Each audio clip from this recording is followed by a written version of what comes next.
পুরো দেশের ইকোনমিক অ্যাক্টিভিটির প্রাণ ভোমরা হচ্ছে গিয়ে চুরি। এই দেশের বিশাল সংখ্যক মানুষ কেন বেতন পান এ সম্বন্ধে কারো কোনো ধারণাই নেই। তারা তো কাজ করার জন্য বেতন পান না ভাই, তারা বেতন পান কারণ বেতন না পেলে আসলে চুরির ওপর আপনার নিরবিচ্ছিন্ন অধিকার তৈরি হয় না। যার বেতন যত বেশি তার চুরি করার অধিকার তত বেশি। যিনি সবচেয়ে বেশি বেতন পাবেন তিনি সবচেয়ে বেশি চুরি করতে পারবেন। বাঙালি এভাবেই তার প্রাণীর নেতাকে সম্মান জানায়।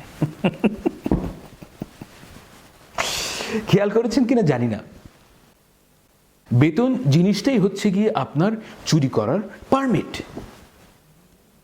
ধরেন যে আপনি বেতন পান না কিন্তু চুরি করলেন, আপনি নির্ঘাত জেলে যাবেন, তারপর ওরা করবে এবং আপনি যে কি জানি বলে ব্যথা পাবেন। হ্যাঁ, যে বেতন পায় না সে আসলে চুরি করার জন্য সরকারিভাবে অযোগ্য ঘোষিত হয়েছে, যে কারণে সে চুরি করলে জেলে যায়, অপরাধের জন্য না, অনধিকার চর্চার জন্য। আর আপনি যদি বেতন পান তাহলে সমাজের প্রতিটি মানুষ, রিক্সাওয়ালা থেকে নিয়ে 4 স্টার কিংবা মুজিব কোর্ট, সবাই আপনার চুরি করার অধিকারকে স্বীকার করে নেবে। চুরি একটা প্রিভিলেজ, এই প্রিভিলেজ আমরা শুধু তাকেই দেব যে বেতন পায়, শুধু তাকেই দেব।